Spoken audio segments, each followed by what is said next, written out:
PM Kisan योजनेच्या माध्यमातून शेतकऱ्याला 6,000 रुपये वर्षाला दिले जातात। मात्र या 6,000 रुपयात वाढ होणार आहे, 8,000 किंवा 12,000 रुपये त्याच्या जागेवर दिले जाणार आहेत अशा बातम्या येत आहेत। खरंच या रकमेत वाढ होणार आहे का आणि होणार आहे तर कशी होणार आहे, सगळ्या गोष्टीवरती प्रकाश टाकूया। नमस्कार मंडळी, स्वागत आहे आपलं रॉयल शेतकरी या YouTube चॅनलमध्ये। सगळ्यात पहिल्यांदा पीएम किसान योजना नेमकी काय थोडक्यात समजून घेऊया। ही जी आहे तर ती केंद्र सरकारची योजना आहे, ज्याच्या माध्यमातून प्रत्येक शेतकऱ्याला वर्षाला 6,000 रुपये दिले जातात।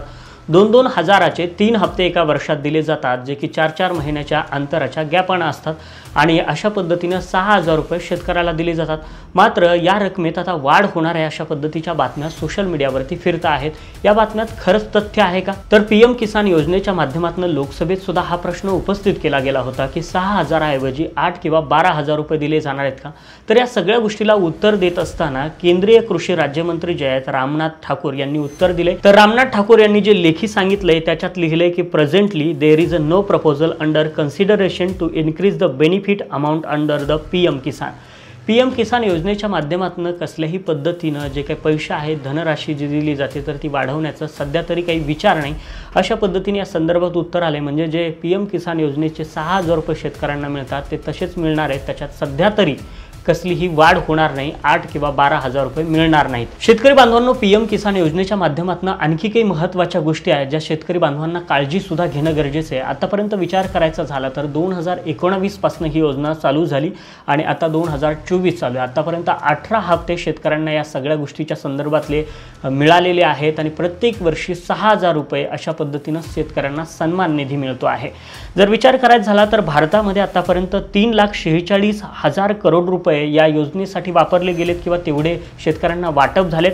महाराष्ट्राचा विचार करायचा झाला तर महाराष्ट्रात 33,815 कोटी एवढी रक्कम शेतकऱ्यांना वाटण्यात आली आहे। अशा पद्धतीने शेतकऱ्याला मदतीचा हात कुठे ना कुठे तरी दिला जातो। मात्र काही निकष सुद्धा आता या योजनेच्या संदर्भात आल्याचे पाहायला मिळतात। म्हणजे निकषाचा विचार करायचा झाला तर उच्च उत्पन्न ज्यांचं आहे, करदाते, इन्कम टॅक्स रिटर्न जे भरतात आणि सरकारी कर्मचारी असे जे शेतकरी आहेत तर त्यांची जी काही आतापर्यंत त्यांना पीएम किसान योजनेचे जे पैसे मिळाले तर ते परत मागवणं किंवा त्यांच्या अकाउंटवर पडलेली जी रक्कम आहे तर ती रिकवर सुद्धा केली जाते आहे। आतापर्यंत 335 कोटी रुपयाची ही जी काही रक्कम आहे तर ती परत मिळवली आहे, जे की निकषांमध्ये बसत नाहीत।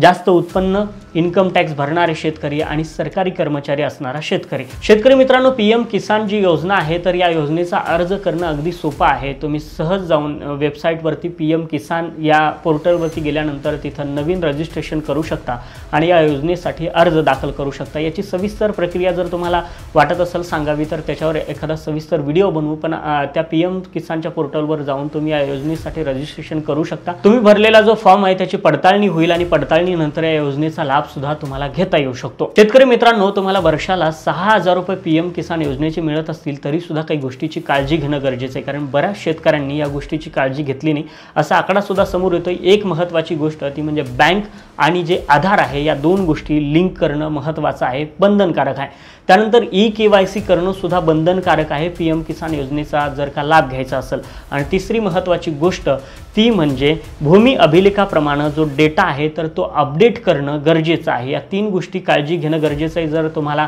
ही योजना पीएम किसान योजनेचे 6,000 रुपये वर्षाला मिळवायचे असतील। शेतकरी मित्रांनो, 2019च्या नंतरची तुमची शेतजमीन खरेदी केलेली असेल तर त्या शेतकऱ्यांना या योजनेचा अजून तरी लाभ मिळत नाही। त्याच्या अगोदरची जमीन खरेदी केलेली असेल तर त्यांना सध्या हा लाभ मिळतो। पीएम किसान योजना 2019 पासून चालू झाली आहे। वर्षाला 6,000 रुपयाचं मानधन शेतकऱ्यांना सन्मानार्थ मिळत असतं। शेतकरी मित्रांनो, ही होती पीएम किसान योजनेसंदर्भातली डिटेल माहिती। आणखी तुमच्या मनात काही प्रश्न असतील तर कमेंट करा, त्याची उत्तरं नक्की आम्ही तुमच्यापर्यंत पोहोचवण्याचं काम करू। आणि अशाच व्हिडिओसाठी आपल्या रॉयल शेतकरीला सबस्क्राईब करायला विसरू नका।